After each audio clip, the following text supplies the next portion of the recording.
Hello दोस्तों, स्वागत है आपका। दोस्तों, लद्दाख में वास्तविक नियंत्रण रेखा पर हजारों सैनिकों को तैनात करने के बाद भी अब मंसूबों में कामयाब न होता देख चीनी ड्रैगन ने एक बार फिर से भारत को बेल्ट एंड रोड इनिशिएटिव यानी कि BRI का लालच दिया है। चीन के सरकारी समाचार पत्र ग्लोबल टाइम्स ने कहा है कि BRI भारत के लिए आर्थिक विकास के दरवाजे खोल सकती है। पाकिस्तान के कब्जे वाले गिलगिस्तान बाल्टिस्तान से होकर गुजरने वाले BRI का भारत पुरजोर से विरोध करता रहा है। ग्लोबल टाइम्स ने अपने एक लेख में कहा है, भारत का लंबे समय तक आर्थिक विकास चीन के प्रस्तावित BRI प्रोजेक्ट के अनुरूप ही है। BRI का उद्देश्य देशों और क्षेत्र का विकास करना होता है। इंफ्रास्ट्रक्चर के विकास के लिए निवेश से BRI भारत को बड़ा मौका दे सकता है, जिसे विदेशी निवेश आकर्षित करने और औद्योगिक विकास के लिए इस निवेश की सख्त जरूरत है। वहीं चीन के सरकारी समाचार पत्र ने कहा, भारत की अर्थव्यवस्था ने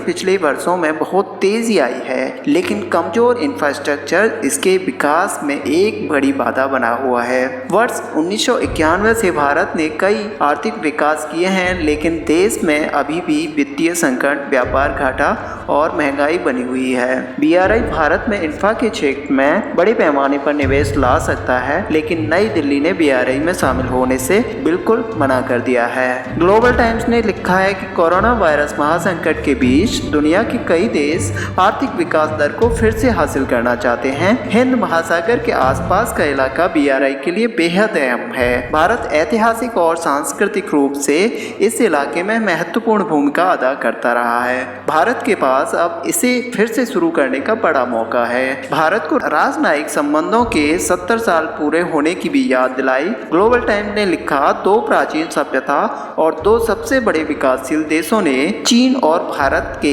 बीच संवाद और रणनीतिक सहयोग के लिए व्यापक क्षमता है। कोरोना वायरस के देखते हुए भारत की अर्थव्यवस्था संकट में आ सकती है। इसको देखते हुए भारत को बड़े पैमाने पर आर्थिक सुधार करने की जरूरत है। साथ ही भारत को अपनी आर्थिक कूटनीति और बड़े आर्थिक सामंजस्य करने होंगे। वहीं भारत लगातार चीनी राष्ट्रपति शी जिनपिंग के विवादित महत्वाकांक्षी BRI प्रोजेक्ट का विरोध करता रहा है। भारत ने दूसरी बार चीन के बेल्ट एंड रोड फोरम का न्योता ठुकराया है। भारत का रुख इससे लेकर स्पष्ट है कि चीन यह belt and road project BRI project Bharat की संप्रभुता का उल्लंघन करता है और चीन पाकिस्तान के साथ मिलकर महत्वाकांक्षी चीन पाकिस्तान इकोनॉमिक कॉरिडोर का भारत विरोध करता रहा है। यह प्रोजेक्ट विवादित गिलगिस्तान बाल्टिस्तान क्षेत्र से होकर जाता है। दरअसल चीन को ऐसी उम्मीद थी कि भारत BRI पर अपने स्टैंड में बदलाव लाएगा और BRI का हिस्सा बनेगा। पिछले साल संबंधों में आए बदलाव के बाद चीन को ऐसी उम्मीद थी। 2018 अप्रैल में प्रधानमंत्री नरेंद्र मोदी और चीन के राष्ट्रपति शी जिनपिंग की वुहान में हुई अनौपचारिक मुलाकात के बाद चीन को भारत से इस समिट में प्रतिनिधि भेजने की उम्मीद थी। चीन प्रशासन के जरिए विदेश मंत्रालय को समिट में हिस्सा लेने का न्योता मिला था। भारत ने फिर एक बार CPEC को लेकर चिंता जताते हुए इसमें हिस्सा लेने से इनकार कर दिया है। विशेषज्ञों के मुताबिक गिलगिस्तान बाल्टिस्तान पर भारत के कड़े रुख को देखते हुए चीन एक तरफ सैन्य जमावड़ा बढ़ाकर दबाव बना रहा है, वहीं निवेश का लालच देकर भारत को अपने जाल में फंसाने की कोशिश भी कर रहा है।